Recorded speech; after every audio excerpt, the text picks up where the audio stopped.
The Shifty Lad. In the land of Erin there dwelt long ago a widow who had an only son. He was a clever boy, so she saved up enough money to send him to school, and as soon as he was old enough to apprentice him to any trade that he would choose. But when the time came, he said he would not be bound by any trade, and that he meant to be a thief. Now his mother was very sorrowful when she heard of this, but she knew quite well if she tried to stop his having his own way, he would only grow more determined to get it. So all the answer she made was that the end of thieves was hanging at the bridge of Dublin, and then she left him alone, hoping that he was older than he might become more sensible. One day she was going to church to hear a sermon from a great preacher, and she begged the Shifty Lad, as the neighbors called him from the tricks he had played, to come with her. But he only laughed and declared that he did not like sermons. However, I will promise you this, that the first trade you hear named after you come out of the church stall will be my trade for the rest of my life. These words gave little comfort to the poor woman, and her heart was lighter than before, as she bade him farewell. When the Shifty Lad thought that the hour had nearly come for his sermon to be over, he hid himself in some bushes in a little path that led straight to his mother's house, and as she would pass along, thinking of all the good things she had heard, a voice shouted close to her ear, "Robbery! Robbery! Robbery!" The suddenness of it all made her jump. The naughty boy had managed to change his voice so that she did not know it was for his, and he had concealed himself so well that she peered all about her and could see no one. As soon as she had turned the corner, the Shifty Lad came out, and by running very fast through the wood, he contrived to reach home before his mother, who found him stretched out comfortably before the fire. "Well, have you got any news to tell me?" he asked. "No, nothing, for I left the church at once and did not stop to speak to anyone." "Then no one has mentioned a trade to you," he said in tones of disappointment. "Ye- yes," she said slowly. "At least, as I walked down the path, the voice cried out, 'Robbery, robbery, robbery!' But that was all." "And quite enough, too," answered the boy. "What did I tell you? That was going to be my trade." "Then your end will be hanging at the bridge of Dublin," said she.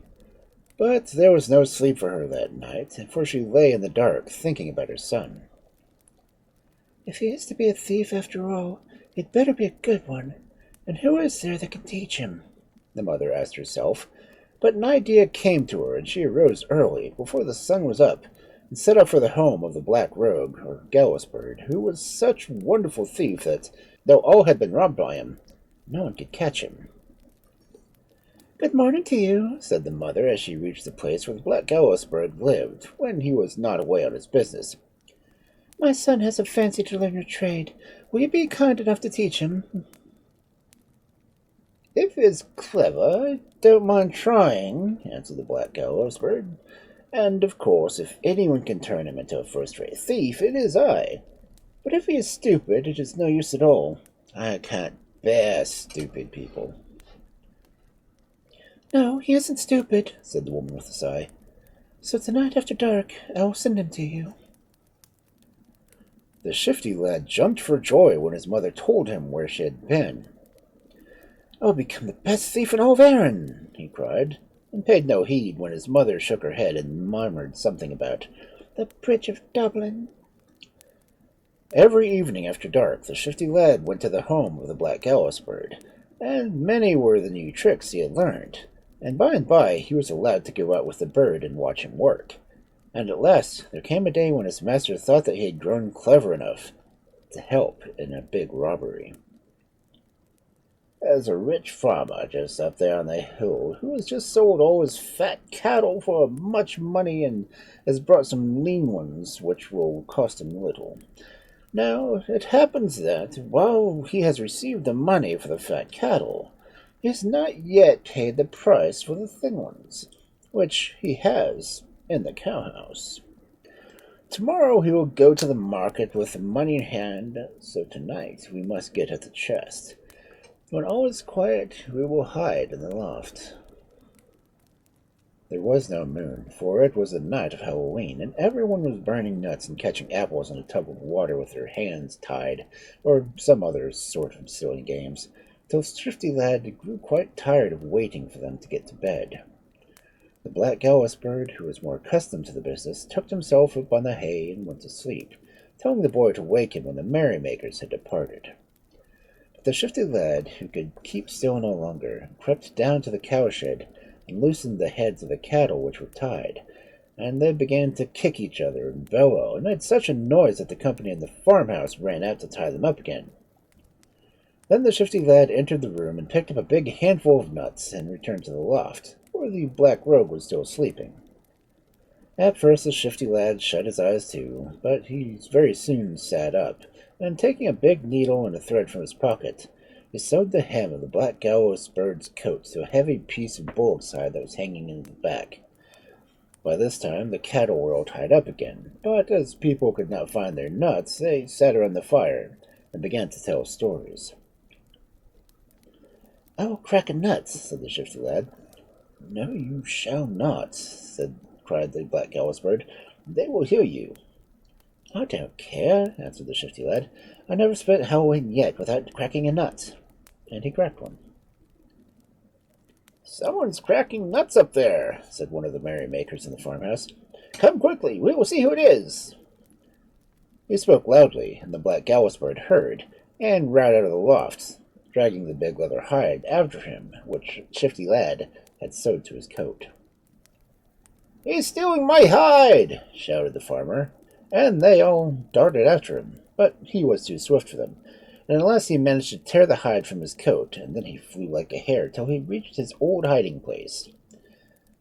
But all of this took a long time, and meanwhile the Shifty Lad had got down from the loft, searched the house until he found the chest with the gold and silver in it, concealed behind a load of straw, and covered the loaves of bread and a great cheese.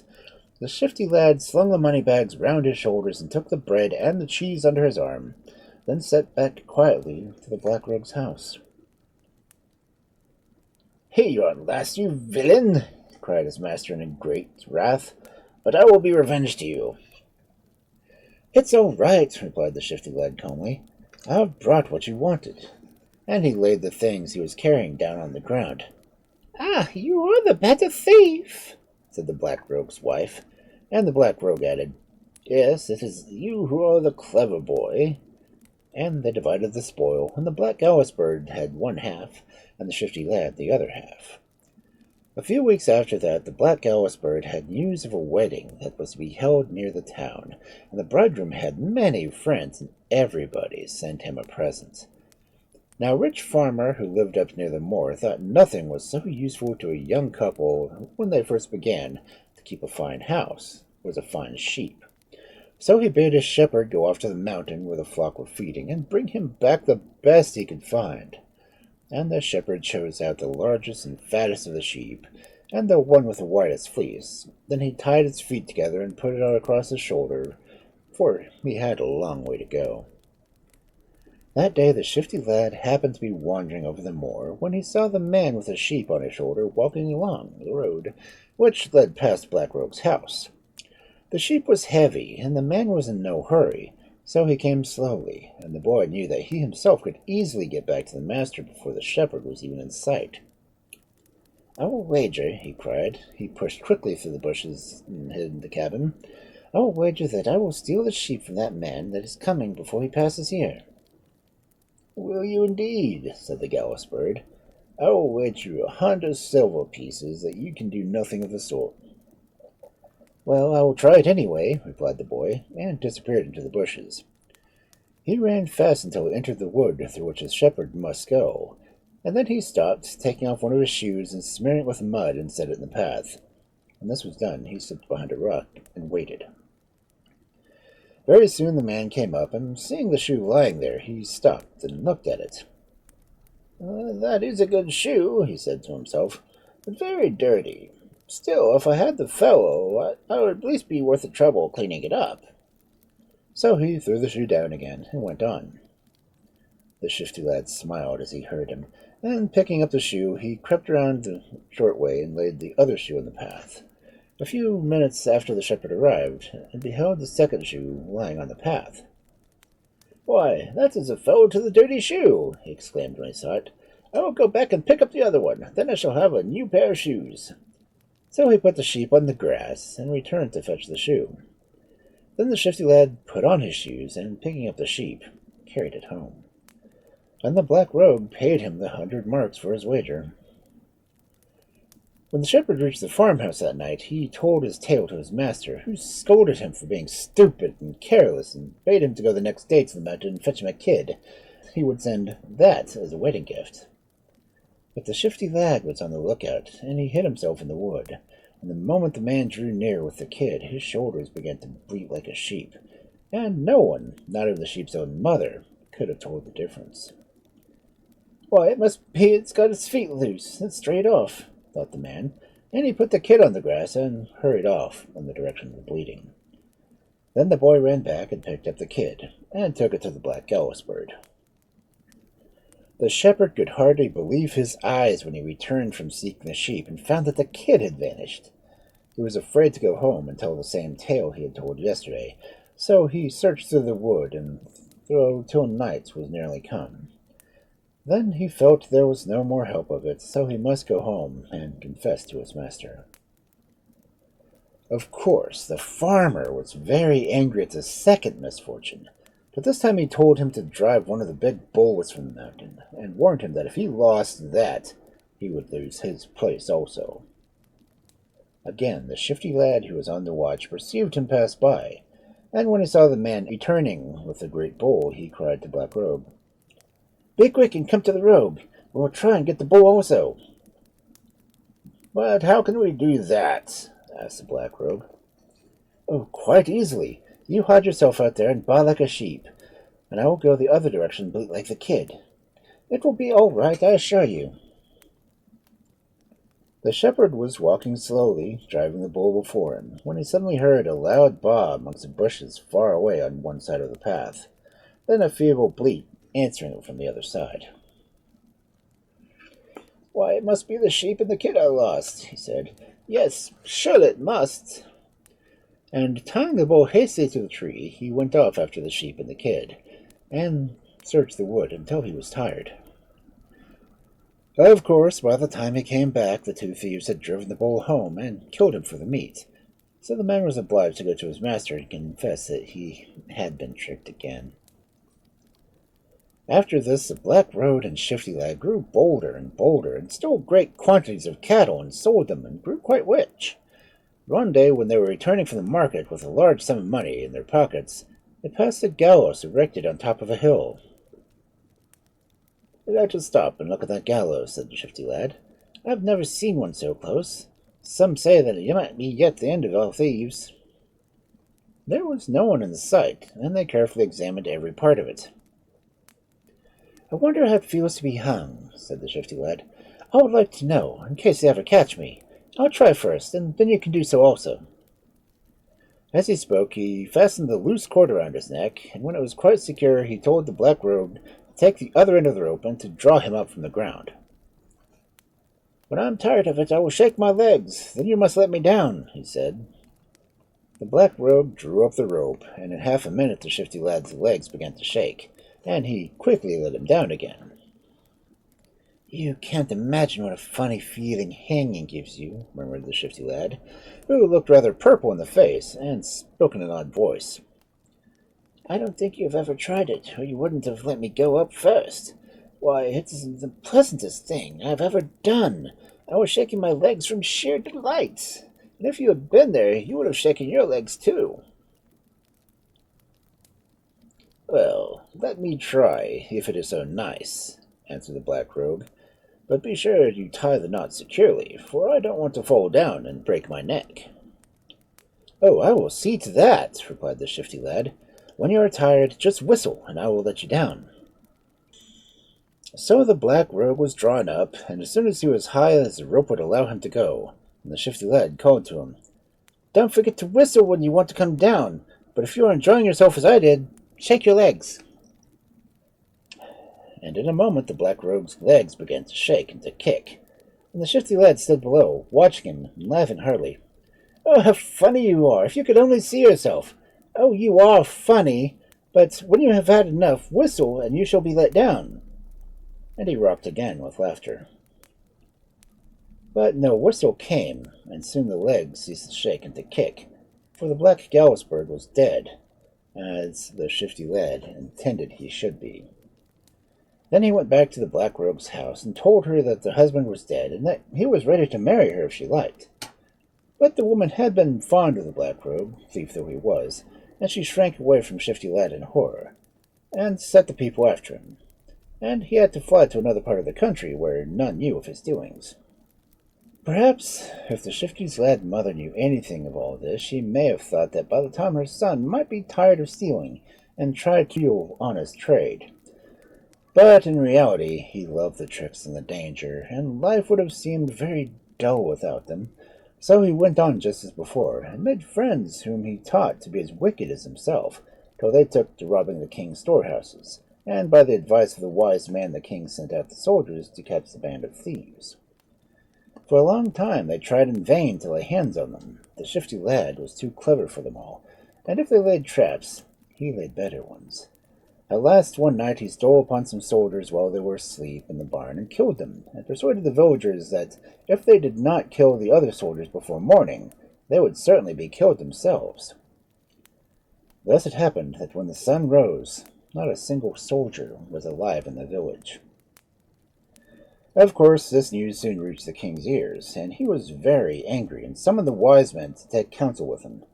And this was the counsel of the wise man: that he should invite all the people in the countryside to a ball, and among them the bold and impudent thief would surely come, and would he be sure to ask the king's daughter to dance with him.